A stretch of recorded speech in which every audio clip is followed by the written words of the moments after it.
दोस्तों आज के टाइम में इलोन मस्क को तो सभी जानते हैं। अभी हाल ही में दुनिया के सबसे अमीर इंसान जेफ बेजोस को पछाड़कर वो खुद सबसे अमीर इंसान बन गए थे, लेकिन उनकी कंपनी टेस्ला के शेयर्स में गिरावट आने की वजह से वो फिर से सेकंड रैंक पर आ गए हैं। लेकिन फिर भी यंगस्टर के लिए वो सबसे बड़ी इंस्पिरेशन माने जाते हैं।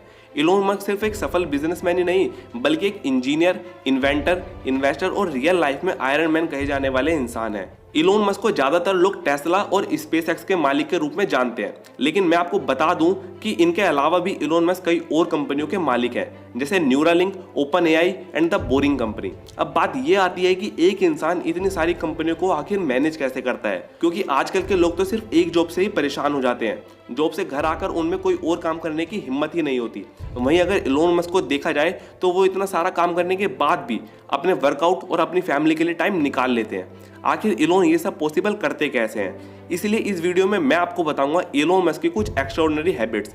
तो चलिए देखते हैं उनकी फर्स्ट हैबिट। दोस्तों इलोन कई इंटरव्यू में कहते हैं कि वो 6 घंटे की नींद जरूर लेते हैं। अगर वो ऐसा ना करें तो उनका माइंड काम के वक्त उनका साथ नहीं देता और उनकी प्रोडक्टिविटी भी काफी कम हो जाती है। और साथ ही वो कहते हैं कि वो डेली नहाते भी जरूर है, जिससे उनका माइंड फ्रेश रहता है और वो काफी क्रिएटिव सोच सकते हैं।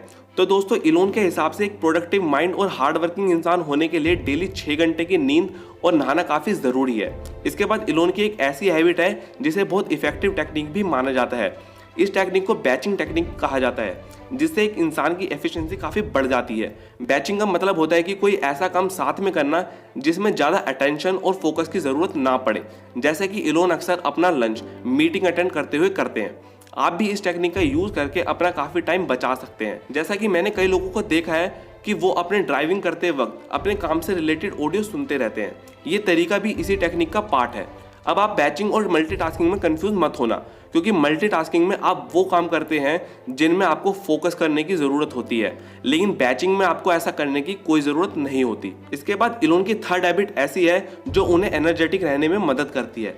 इलोन को एक दिन में बहुत कॉफ़ी और 7-8 कोक की कैंस पीने की आदत है। इसके बजाय वो दिन में काफ़ी कम खाते हैं। अपनी बॉडी की ज़रूरत की कैलोरीज वो रात के डिनर में ही लेते हैं। उनका मानना है कि ऐसा करने से वो आलस से दूर रहते हैं, लेकिन हम इंडियंस के लिए ये मानना काफ़ी मुश्किल है, क्योंकि इंडिया में तो सब ये कहते हैं कि हमारे दिन का सबसे ज़रूरी मील ब्रेकफास्ट होता है, इसलिए वो हमेशा अच्छे से ही करना चाहिए। लेकिन दोस्तों ये सच नहीं है, क्योंकि कुछ रिसर्च से पता चला है कि 3 मील्स ऑफ द डे एक मिथ है। अगर हम कम ही खाएं तो हम ज़्यादा हेल्दी रह सकते हैं।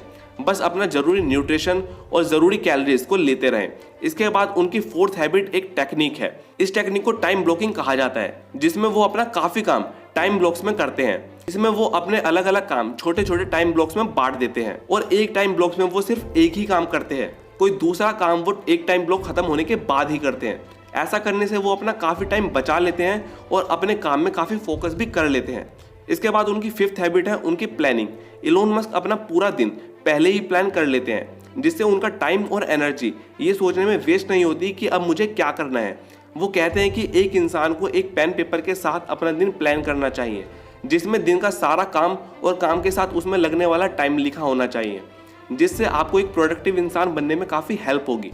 तो दोस्तों ये थी इलोन मस्क की कुछ ज़बरदस्त हैबिट्स। जरूरी नहीं कि इलोन मस्क की सारी हैबिट्स को आप सेम टू सेम फॉलो करें, लेकिन हाँ अपनी लाइफ के गोल्स के मुताबिक अगर आप कोई एक हैबिट्स भी अच्छे से फॉलो करते हैं तो आप अपनी लाइफ में बहुत बड़ा चेंज ला सकते हैं।